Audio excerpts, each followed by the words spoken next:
चर्चा में पुराणों के प्रतीक व नाड़ियों की व्याख्या ये मुख्य रूप से आधार रहेगा, जो कि धर्मशास्त्र के लिए उसका गूढ़ रहस्य जानने के लिए बहुत आवश्यक है। वरना तो संपूर्ण जगत 33 करोड़ देवता, विभिन्न प्रकार के पाठ, चालीसा, पूजा पाठ, इनमें ही उलझा रहता है।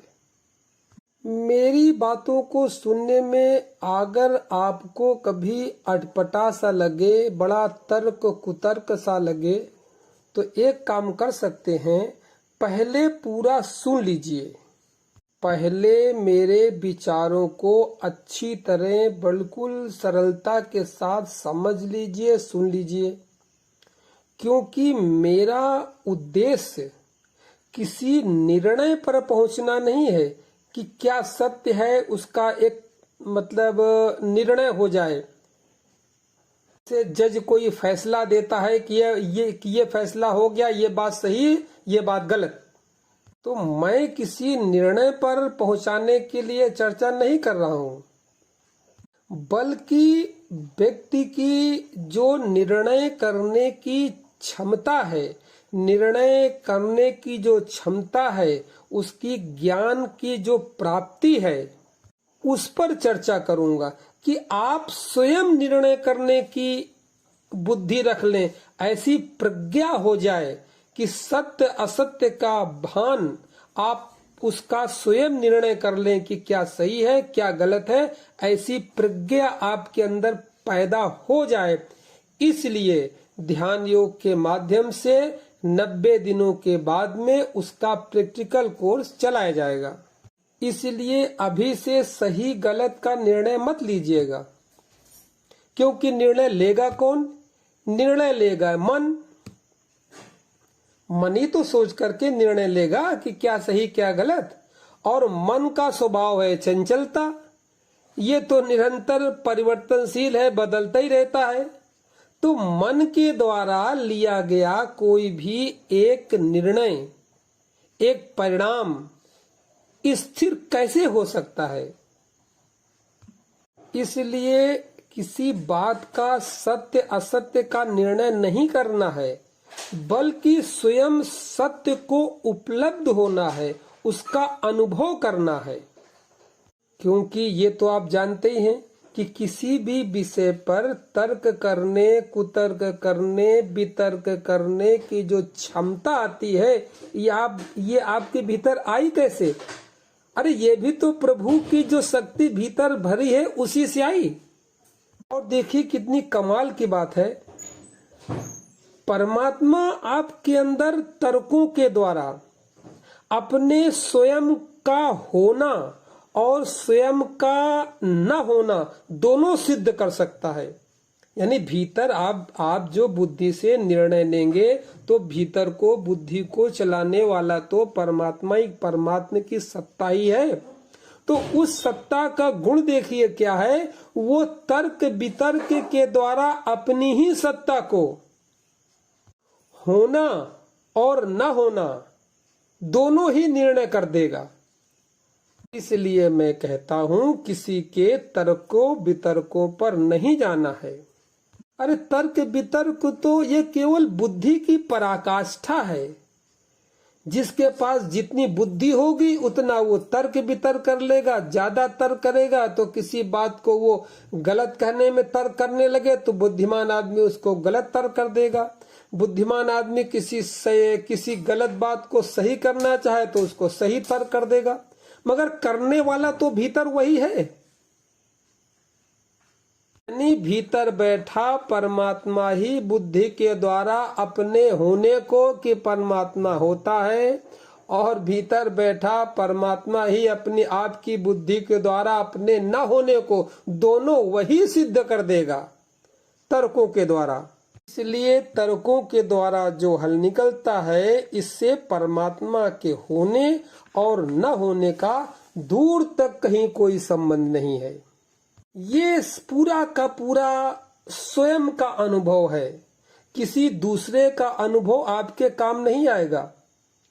मेरी बताई हुई चीज या पुस्तक में लिखी हुई चीज जो सत्य के विषय में लिखी है, असत्य के विषय में लिखी है, कुछ भी आपके काम नहीं आएगी जब तक आपका स्वयं अनुभव न हो जाए।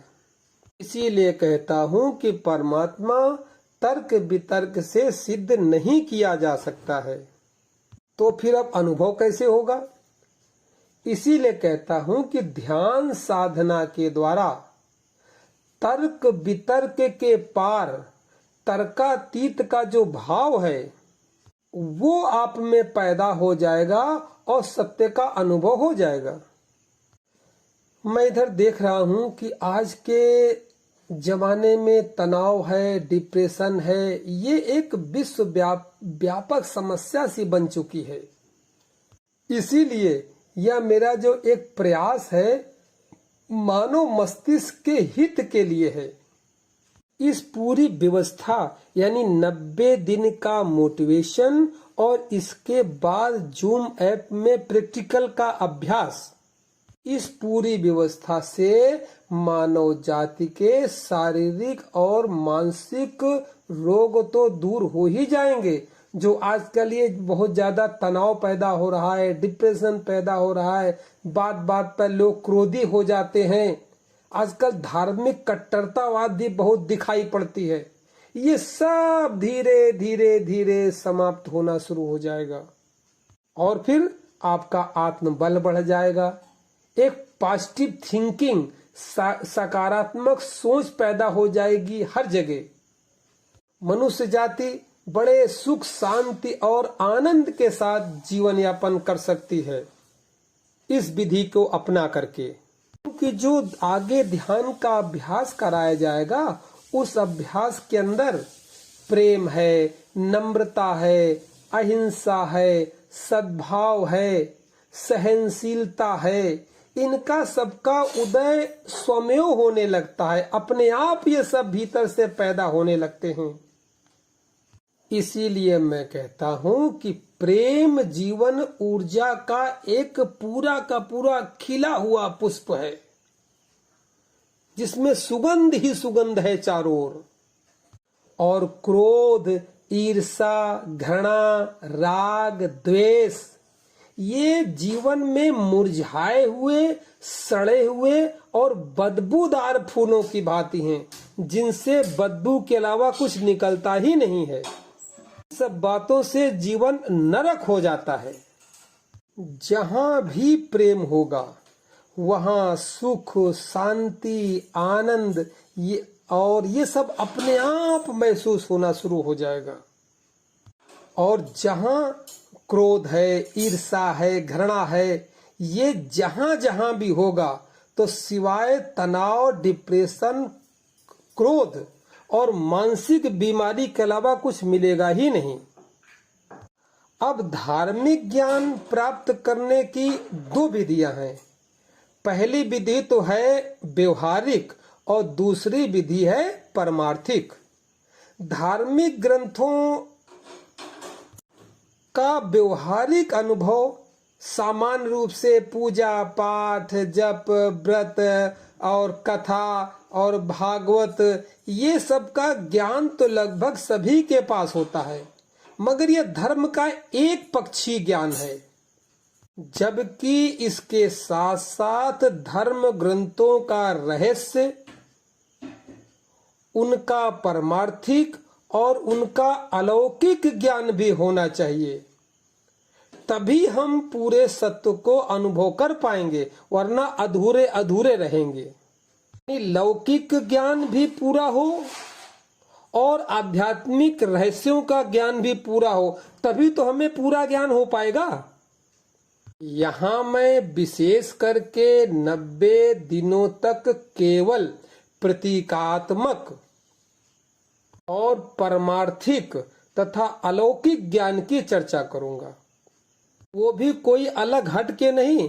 आप जिस जमीनी स्तर पर जी रहे हैं वही मंदिर, आरती, पूजा पाठ, कीर्तन जहां से जी रहे हैं, यहीं से समझाते हुए आपके इसके रहस्य को बताते हुए मैं आपको परमार्थिक, तार्किक और प्रतीकात्मक ज्ञान की ओर ले चलूंगा। आप लोगों ने पुराण का एक वाक्य सुना होगा, यत ब्रह्मांडे तत् पिंडे, यानी जो कुछ ब्रह्मांड में है, विराट ब्रह्मांड में जो कुछ है वो सारा का सारा सूक्ष्म रूप से इसी पिंड के अंदर विद्यमान है। तभी तो आपने देखा होगा कि आज नासा के वैज्ञानिक जब चंद्रमा पर जाते हैं तो पता करते हैं कि जमीन है, ऑक्सीजन नहीं है और वो ठंडा है। जब मंगल पर जाते हैं तो देखते हैं कि इसकी जमीन लाल है और ये गर्म है। और जबकि प्राचीन ऋषि मुनि, हमारे जो ज्योतिष के प्राचीन ऋषि मुनि हुए हैं, उन्होंने पहले ही अपने अंदर देख करके बता दिया कि चंद्रमा का गुण क्या है। ये जो ज्योतिष शास्त्र अगर आप थोड़ा बहुत जानते होंगे तो आप एक सामान्य बात है, चंद्रमा ठंडा होता है, सूर्य मंगल जो है ये गर्म होता है। तो क्या प्राचीन ऋषि वहां कभी रॉकेट से या किसी माध्यम से वहां गए नहीं, बल्कि उन्होंने ध्यान के अंदर बैठ करके यत ब्रह्मांडे तत् पिंडे के आधार पर भीतर जो चंद्रमा और मंगल है उसका अनुभव किया, उसके गुण दोष देखे और उन्हीं को पुस्तकों में अंकित कर दिया। बिल्कुल सामान्य बात है। यत ब्रह्मांडे तत्त पिंडे, अगर ब्रह्मांड में मंगल गर्म है, लाल रंग का है, तो भीतर सूक्ष्म शरीर में जहां मंगल है वो भी गर्म होगा और लाल रंग का होगा। आकाश में ब्रह्मांड में अगर चंद्रमा श्वेत रंग का है और शीतल है, तो भीतर सूक्ष्म शरीर में ध्यान में कबीर वगैरह ने जैसे संतों ने देखा है तो उसको जो है शीतल और ठंडा ही पाया है। ये है यत ब्रह्मांडे तत् पिंडे। जो ब्रह्मांड में घटित होगा वो आपके भीतर है, और जो साधना स्तर पर आपके सूक्ष्म शरीर के अंदर जो कुछ भी भावनाएं, परिकल्पनाएं, विचार आपके पैदा होंगे भविष्य में चल के वही ब्रह्मांड में साकार होने लगेंगे। इसी को तो सिद्धि कहते हैं कि ध्यान के माध्यम से समाधि में उतर करके सूक्ष्म शरीर का अनुभव करके जो विचार आपने अपने अंदर बनाया, पिंड में बनाया, वही उसी विचार का फैलाव ब्रह्मांड में अपने आप हो जाएगा।